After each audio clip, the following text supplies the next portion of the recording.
Okay, Lenny says it's 9 o'clock, so get your ass on the damn Spreaker right away. Yes, it's me. It's my loud-ass mouth. I'm 49 now, so don't mess with a 49-year-old. You can mess with a 48-year-old, but you can't mess with a 49-year-old. And you know how we do it on Saturdays? We wait for the sound to come through the chat room, and that's what we're doing now. So because we like to the sound is there. Are you kidding? Okay, well, let me just finish what I'm saying. What I'm saying is that I'm right on time, number one, okay? Lenny thinks I'm late, but I'm never late anymore. Also, we like to wait for the people in the chat room because that's what makes this podcast worth doing, is you in the chat room, my friends and family. Yes, my mother comes to see me, and that's about it. Just kidding. We have Unholy Toledo, who has 5 great dogs, and I always remember 4 names and not 5 names. But we add people to the chat room that way, so it sounds like we have more people than we do, which is Audrey, Scooter, Tilly, Rudy, and please remind me of the other one. I forget the other one's name, but it doesn't mean I don't love you just as much, okay? So to Audrey, Scooter, Tilly, Rudy, and Unholy Toledo, we're grateful for you and your family to join us today. I just texted Captain Danny. He was active an hour ago. I don't know if that means he got up in the middle of the night to get some water and checked his Facebook, or if he's been up and around. So we'll see if Captain Danny makes it in. But of course, my biggest and best supporter, Lenny, is here. Rotorius, a fellow Met fan. We should say Laura's name, because every time we do, she shows up in the chat room. So we're signaling to Laura and Mary to get up and come on into the chat room. And King Turd is here with his juniors and his family. And Boston Paul with his wife Diana. We love it. Maybe he's out at the airport today. We don't know. We do have a couple of, I order my tidbits in order of how I think you guys are going to show up in the chat room. For instance, I have, and Eddie was here. Is Eddie back yet? Is Danny here? Eddie's here. Danny, Eddie, hello. Teresa and the grandkids, everyone. Okay. All right, so I was just talking about you, Malpal, okay? I was just saying that I order my tidbits in the way that I think that people are going to come to the chat room. For instance, the San Diego Padres. I put all the way down at the bottom today just in case Malpal decided to sleep in. But he's here now, and we can get going. And we also have some Orioles and all kinds of trivia today. So let's get going. Okay. All right. Eddie has 3 granddaughters there, so that would be Samantha. Is there 4 total? You have Natalie, Allison, Samantha. Is there 4 total? Allison, Natalie, Samantha. That's it, I think. Maybe 4, but good morning, girls. Welcome aboard. Yes, sir. We're talking baseball this morning, so hope you're ready to talk. So I know the girls are big fans of the Orioles too, and that makes me very happy. So Brent Rooker, he's an Oakland Athletic, and since July 1st, he's batting .342 with a .410 on base percentage and an OPS of 1.077. That's in his last 256 plate appearances, 21 homers, and 55 RBIs. Good morning to Leonard Donaldson. Now, among qualified hitters, Brent Rooker, okay, there's only 2 other hitters that have a better OPS than Brent Rooker, and that's Aaron Judge and Bobby Witt. Caroline. Good morning, Caroline. So we have Allison, Natalie, and Caroline today. Are you going to get to go to a ball game or what, Eddie? So nice. You get to spend a lot of family time with your girls. Tommy Johnson, good morning to you, friend. And also your other girl, Eddie, Teresa Heckman. The one that holds it all together. Okay, so what we're saying over here, okay, to sum up the tidbit, is that Brent Rooker is number 3 in OPS since July 1st, and he's hit 21 homers and drove in 55 runs. So that's that. Allison, Natalie, and Caroline. You know I love you, girls. It was Allison that I met, and she must be 4 or 5 now. Allison is the one that I met, I believe, as a baby. We went to the diner. She was in her little crib, or her little bassinet. She just had a little bald head. She must have been only about 8-10 months old at the time. Just adorable little thing. Now she's probably listening now. She must be 4 or 5. Or 6 even. She's probably 6. I don't know, but I remember that day very well, and it will always remain a great memory for us. Okay, so here you go. Here's a trivia. Number 1 trivia of the day. Let's get you warmed up and into the trivia mood. The most players used this year on one team. What's the team? Okay, what team has used the most players this season? All right? We're talking in a game with plate appearances, in as a pitcher, whatever it may be. How many? How many Players. Oh, you want me to tell them how many? No, ask them to guess how many. Okay, so we want you to guess the team and how many players they used, okay, so far this season. And by the way, it's a record. This is the first team in MLB history to use this many players. So you got that going. And Allison is 7. Boy, does time fly. Okay? Time flies. All right, New York Mets shortstop Francisco Lindor, who we've already had comments in the chat room about, that Lindor should be the president. Lindor for president. There they are. Hello, dogs. Cuties. That's only 2 of the group. Scooter and Molly. Good morning to Scooter and Molly. Welcome aboard. Love it. I bet you they're looking at me right now. Okay, so we talk about Lindor for president. Lindor left the game against the Phillies with lower back soreness, and you know this is a guy that we rely on every single day. He was moving around gingerly after going awkwardly into second base. Okay, so there you go for Lindor. We're going to find out more today, but what a loss. If anything happens to him, it's bad news for the Mets. Sip of coffee. Jacob deGrom went yesterday, Turd. So I tell this to Turd because he's our resident Texas Rangers insider. And Jacob deGrom made his 2024 debut yesterday, and he looked excellent, like his normal self. High 90s fastballs, blazing fast sliders, and he stumped the Seattle batters. Now, he was only limited to 61 pitches, and he threw a total of 3 2/3 scoreless innings. It was a no decision, but the Rangers did lose to the Mariners 5-4. That was deGrom's first big league outing since 2023, April 28th to be exact. And he did complete 4 minor league rehab starts prior to being activated from the 60-day injured list. He was, as I mentioned, limited to 61 pitches, but 41 of those were strikes. Okay, he does great. When he's healthy, it is very clear that this guy still has it. Great for Texas Rangers fans and great for Jacob deGrom. Leonard Donaldson, welcome aboard, okay? All right, I said Allison is 7, that's good, and you know, there's Scooter and Molly. Hello to Scooter and Molly, hanging out, sharing a bed. All right, just great. Turd says the Rangers are going to be very good next year again. They were very good last year, good enough to win the World Series, and they've really pretty much let us all down since. But how about if we go talk to Judge? Beautiful park there, Boston Paul.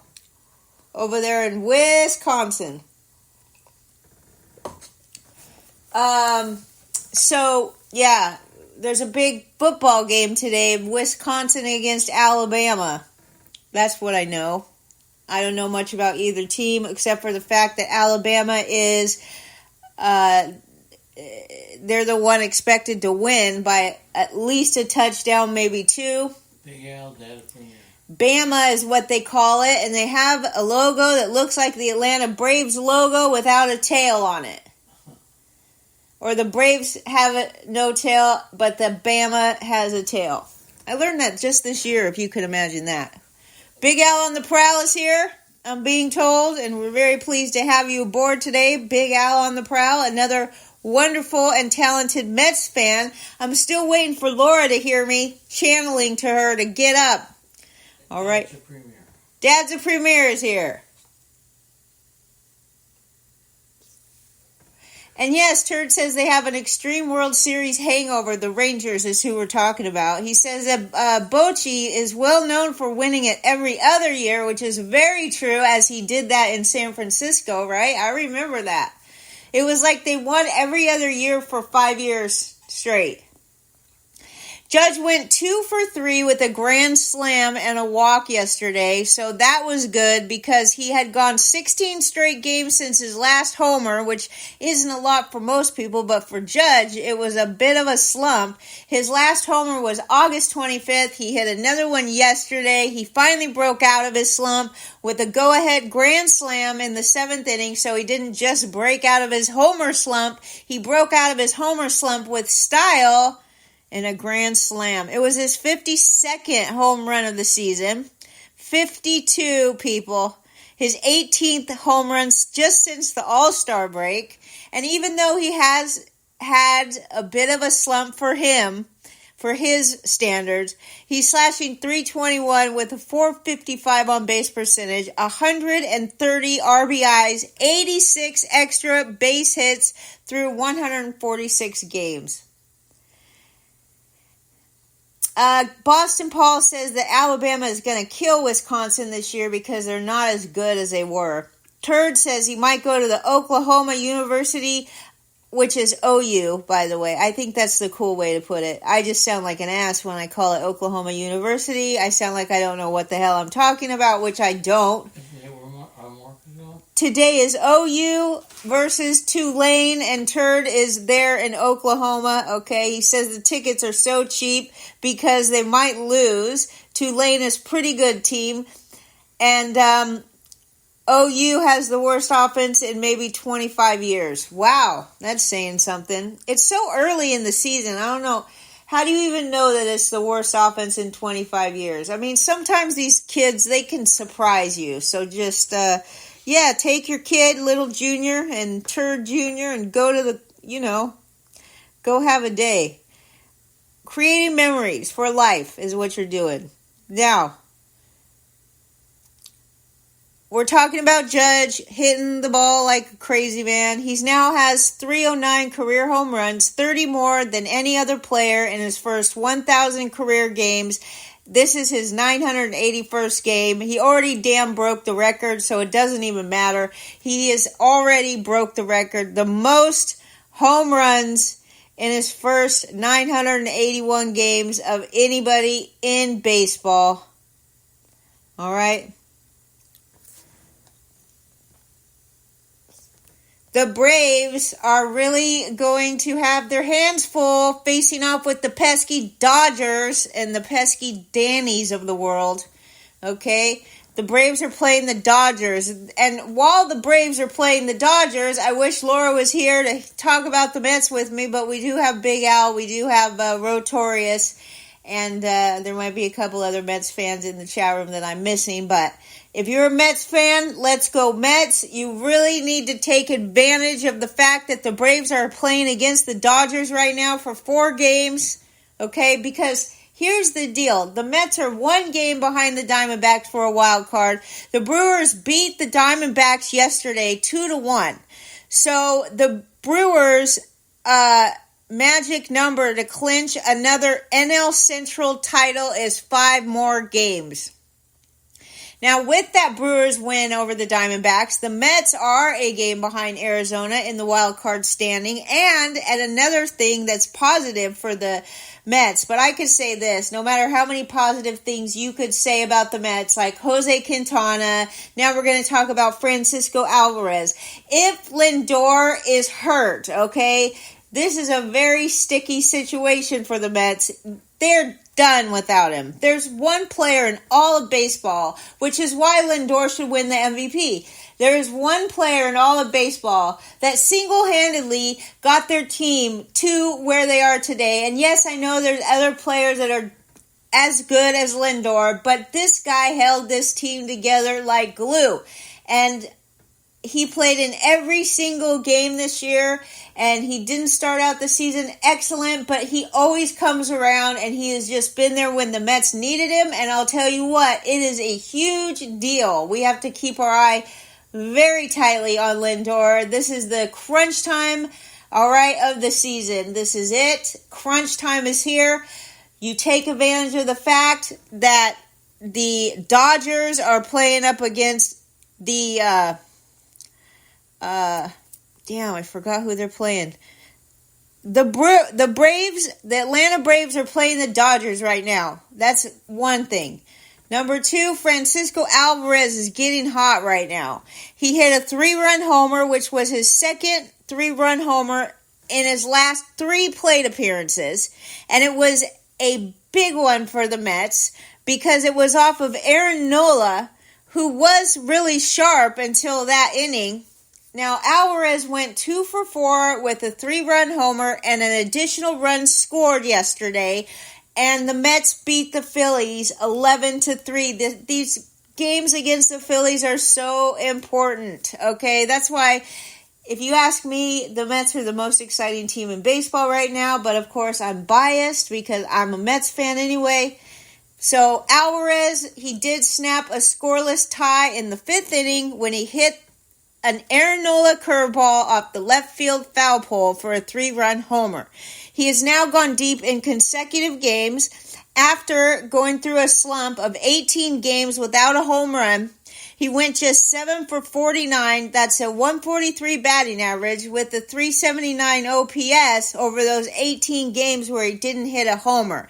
Now he's batting .237 with 8 homers, 37 RBI, and 32 runs scored across 302 plate appearances, which tells me he hasn't been very good at all. But this is the time. If you're going to get hot, let's go Mets. Jeremy Gibbs and let's see here. Good morning to Jeremy Gibbs and the family. And Triple Play. And Triple Play, of course. I was wondering where you were. Triple Play, great to see you. Eddie Heckman says the Yankees came from behind to win. Aaron Judge breaks 16-game home run drought with a go-ahead grand slam to beat the Red Sox. Absolutely. Leonard Donaldson says the Brewers are doing well seemingly with spare parts, right? And Unholy really says that they did fool him.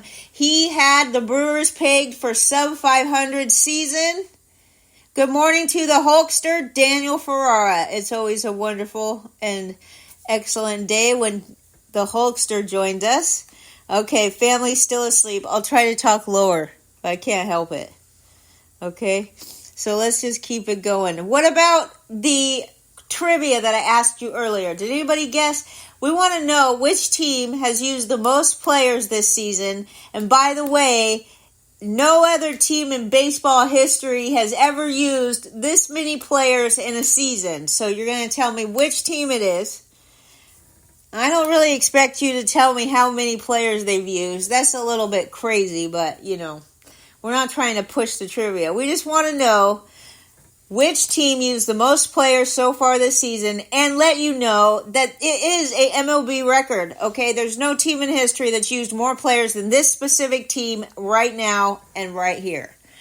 Leonard Donaldson says the Rockies. It's a great guess, okay? But it's not the right answer.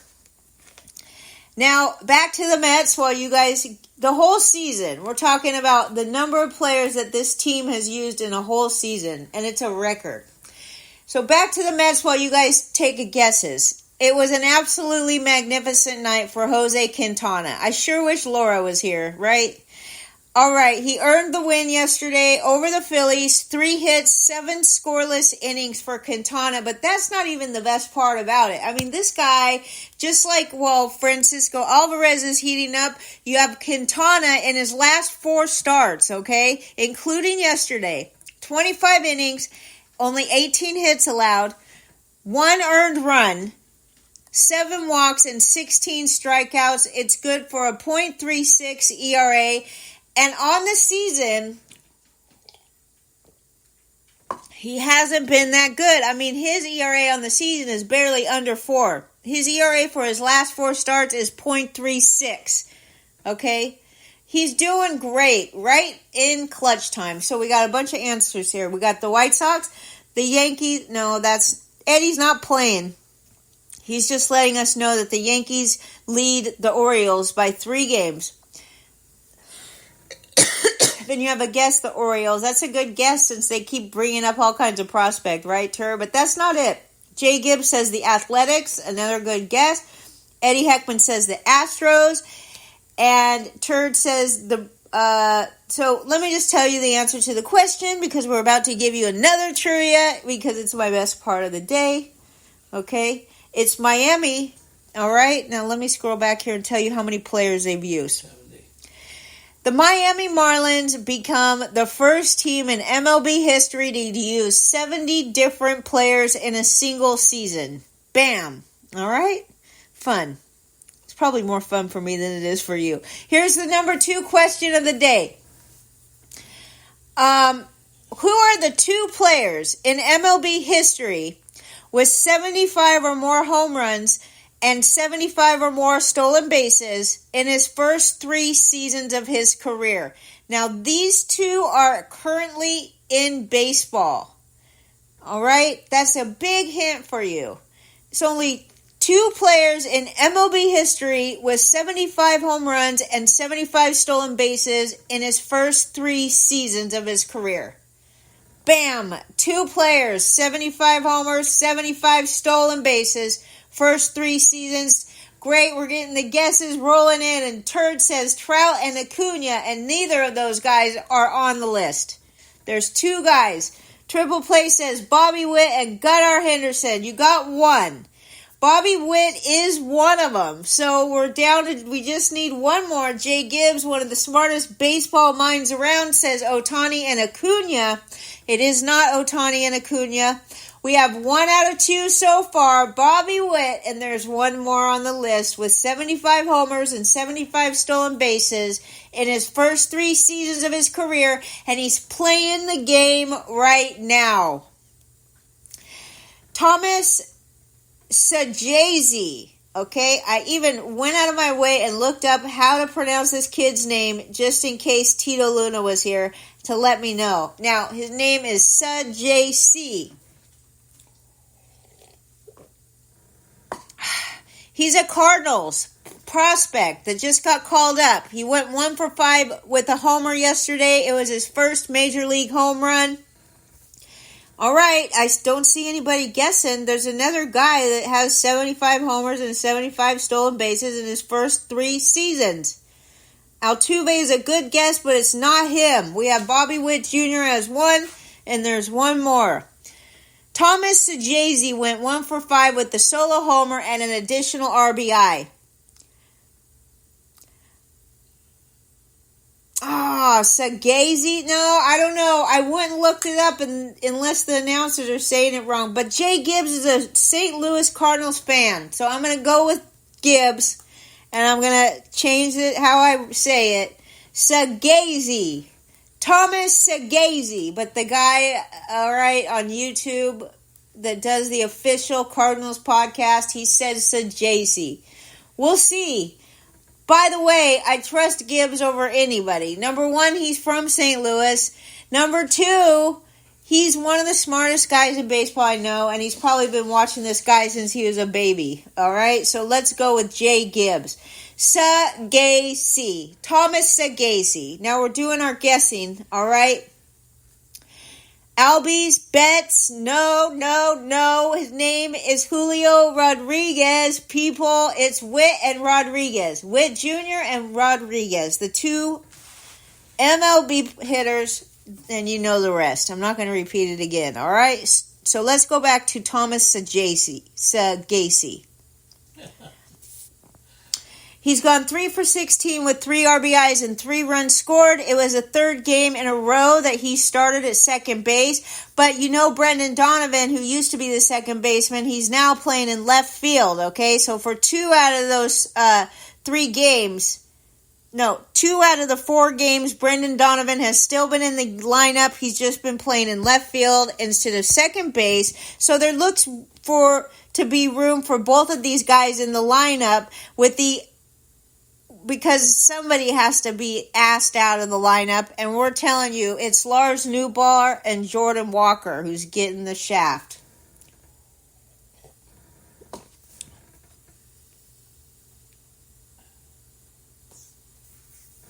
All right, the Tigers losing a combined perfect game on a walk in the 8th inning. So here you go, Eddie. Here you go, Caroline. And Allison and Natalie, we're going to talk about your Baltimore Orioles right now. Gunnar Henderson tripled just past the glove of diving first baseman Spencer Torkelson with 2 outs in the 9th inning for Baltimore's first hit, and the Detroit Tigers held on for a 1-0 win over the Orioles on Friday night. What a sad day, right?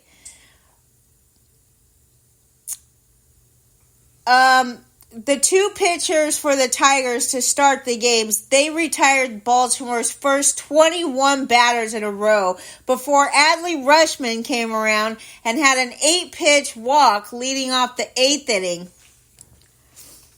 Yeah, Lenny, because he knows the answers. That's why. He's not allowed to play.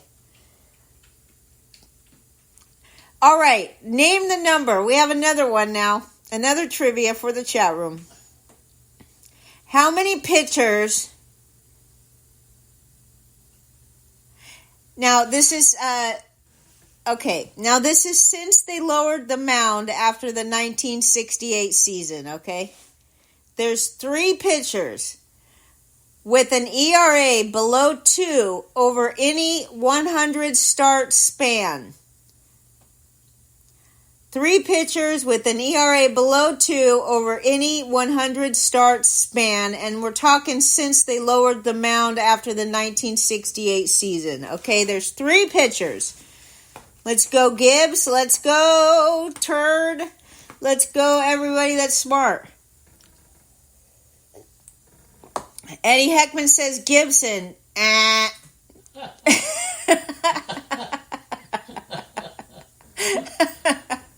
I learned that from you, Leonard. I know you did.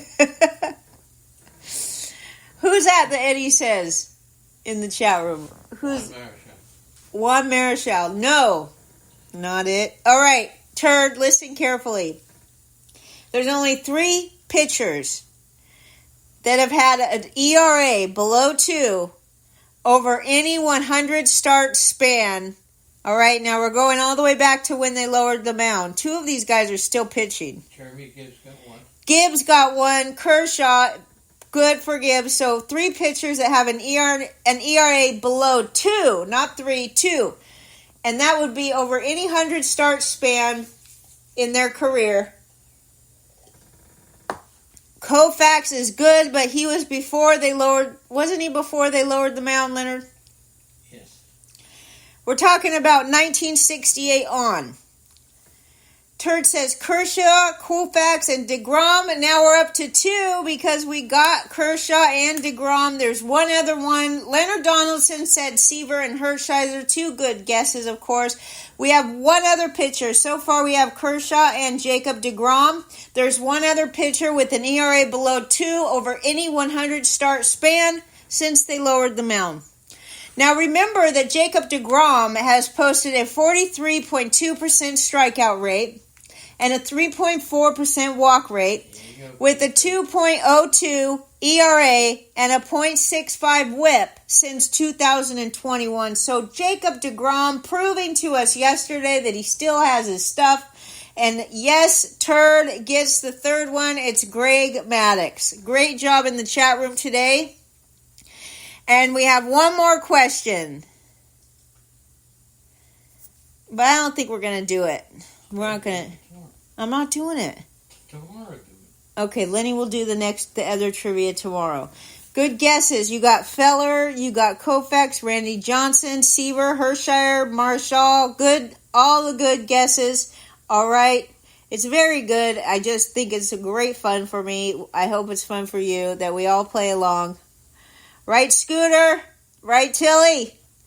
Jackson Churio, in 81 games since the start of June, batting .305, 147 weighted runs created plus, and you know the average weighted runs created plus is 100, so Jackson Churio just crushing everybody. Twice as good. Okay, not twice, but a good chunk better than everybody in MLB, or at least the average guy. And, I mean, 15 homers since the start of June, 55 runs batted in. He is the first player in MLB history with 20 home runs and 20 stolen bases in a season at 20 years old or younger. 2012, it was Mike Trout. And in 1959, it was Vida Pinson. Each did so in their age 20 season, but we're talking Jackson Churio.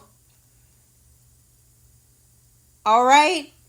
Okay, so both of those other two guys that I mentioned, Mike Trout and Pinson, they turned 21 before they reached their 2020, mark, which means 20 homers and 20 stolen bases. Both Mike Trout and Pinson were age 21 when they did it.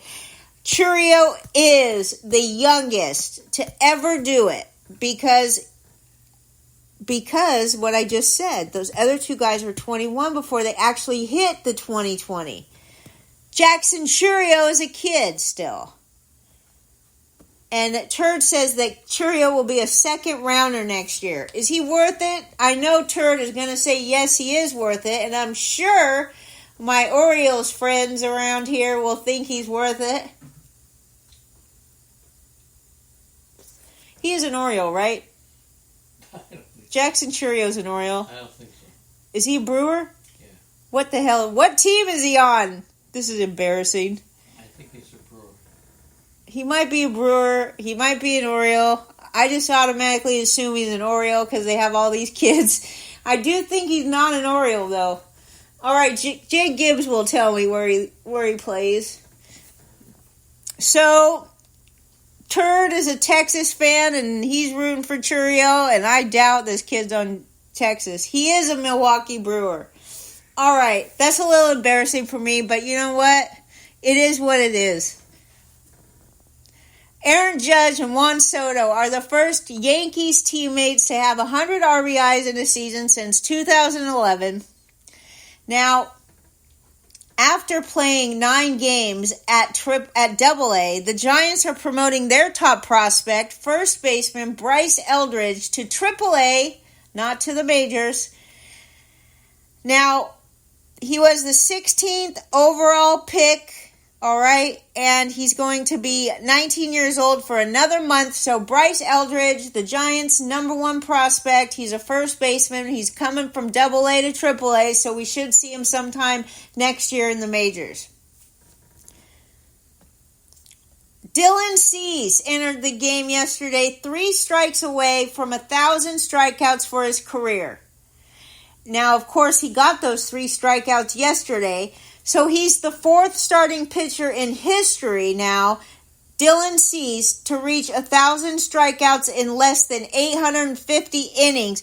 It only took Cease 828 innings to reach 1,000 strikeouts. That's excellent. We always know that Cease has a very good strikeout ability. But the funny thing about this tidbit is that he's the 4th starting pitcher to do this, right? To get 1,000 strikeouts in 850 innings or less. The other three were at the ballpark yesterday. It's Robbie Ray. He did it in 810 innings. Yu Darvish did it in 812 innings. And Blake Snell did it in 820 innings. Cease did it in 828 innings. And this is all 4 of these guys at the ballpark together. Is that strange? Was it the same ballpark? Is that even possible that they were all at the same ballpark? Yeah, why not? Well, you got to think who they pitched for. Maybe they- 2 Padres on here. You have a Giants. Doesn't Blake Snell pitch for the Giants? Yeah. Yu Darvish, he's a Padre. Yeah. Robbie Ray, What's he? I guess he's a Giant. And Dylan Cease, he's a Padre. Mm-hmm. Anyway, 3 Padres on the list, and all 4 of these guys in the ballpark yesterday. Pretty cool. Now, going back to Oakland, Mason Miller pitched, and his average fastball this year is 101 miles an hour. He earned the save, all right, in a 2-0 win over the White Sox. He pitched a scoreless inning with 2 strikes while allowing 1 hit. And he worked around a 1-out Andrew Vaughn single to pick up his 25th of the season. He is ranked 6th in the American League for saves. He has not blown a save since he returned from the injured list. Remember, he went on the injured list for a bad finger. August 7th, he's been back, and he's not blown a save since, and he's collected 10 of them since he came off the injured list. And in those 18 innings since August 7th, 2.5 ERA, a .88 whip, 23 strikeouts, and 5 walks. Is it time that I admit I was wrong on Miller because he's an accident waiting to happen? I still think he is, but it hasn't happened. So I should admit I was wrong for telling everybody to trade him because I was 100% sure that he was going to get hurt. However, you're never 100%. You just go by the knowledge that you have and you make the, projections that you think are reasonable. And Mason Miller did not get hurt, but I was telling you all to trade him at his highest value, which was at the beginning of the year when he was crushing everybody. He did get hurt for a minute, but overall, like I said, he's still 6th in the American League for saves. So I was wrong for telling you to trade him off. You're talking about 2 Millers. Mason Miller. Mason Miller is an offensive player. No, he isn't. He's a pitcher. Mason Miller is a pitcher. Yes, Mason Miller. Oh, but I think you're talking about Jackson Miller. No, Jackson Merrill is who I'm going to talk about now. I saved this one for the end because Malpal never gets here on time. Okay. So, Jackson Merrill's second double of the game now leads all rookies with 146 hits. All right, that's worth repeating. Jackson Merrill of the San Diego Padres now leads all MLB rookies in hits with 146. He went 3 for 4 with 2 doubles and a run scored. He entered yesterday in a 1-for-18 slump over his last 6 games, but he was able to break out of it as one of the 4 Padres, which I assume Macho Manny was one of them, but I can only assume because I didn't check. But I'm just going to guess and hope that it was Macho Manny. All right, because the Padres, 4 of them had multiple hits yesterday. So Jackson Merrill was one of them. He's only 21 years old. He recorded 13 games with 3 or more hits this year, and he has multiple extra base hits in 6 of them. He's batting .289, people, with a .321 on base percentage. He's hit 23 homers, drove in 83 runs, scored 73 times, stole 16 bases, 25 doubles, and 6 triples, okay, in 143 games as a rookie who completely skipped AAA. Good morning to King App. And yes, I believe that this guy, Jackson Merrill, should be the Rookie of the Year. No question. I get the hype on Paul Skeens. I know he's a very fan favorite. All this. What do you think, King Hap? What do you think? Okay? What do you think? Jackson Merrill should be the Rookie of the Year. And Jay Gibbs agrees with me. And when Jay Gibbs agrees with you, then you know you're doing something right.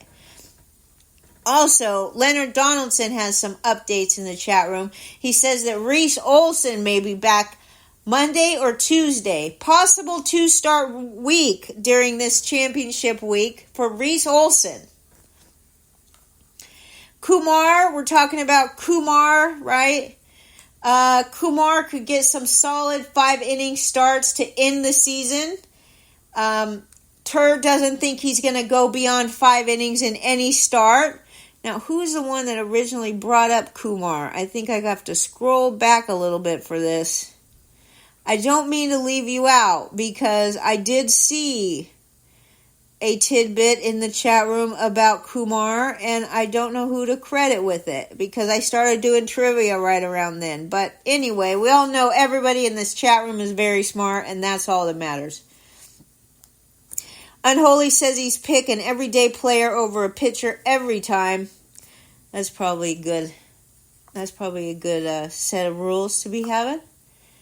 Now, one more about the Padres, which is Luis Arias, okay? Still doing it. Still hitting the ball every time he goes up there. He was 3 for 3 last night. It's his 4th 3-hit game in the last 5 games. So the Padres really hitting on all cylinders, okay? Pun intended on this. Padres Luis Arias since August 20th, batting .397, a 148 weighted runs created plus, 378 weighted on base average. All of the things basically tell you that Luis Arias is just an everyday, all-around, best pure hitter in baseball, right? He's got the best plate discipline. He's got the best batting eye. He's not a fantasy extravaganza, but he is certainly going to help you in fantasy in aspects like batting average, on base percentage, and all of those good things, right? So you got that going. Leonard Donaldson, yes, that is Kumar, right? That guy, I know him. Pretty damn funny, okay? Speaking of Rookie of the Year, Paul Skeens is the big name for rookies. Yes, he is, but we're not going to root for him, King Hap. We're rooting for Jackson Merrill. That's what we're doing. That's what I'm doing. But you missed all of the tidbits that we had, but we did some. I just appreciate you coming in to say hello, King Hap. Please say hello to Jolene and let Jolene know I'm rooting for her to win football again. Yes, I use the term again because she kicks everybody's ass. Sorry about my language, but that's what this woman does. She kicks ass in football. Okay? King Hap's wife, Jolene, crushing Boston Paul. Just kidding. I don't know what's going on, but I'm rooting for Jolene like I do every year.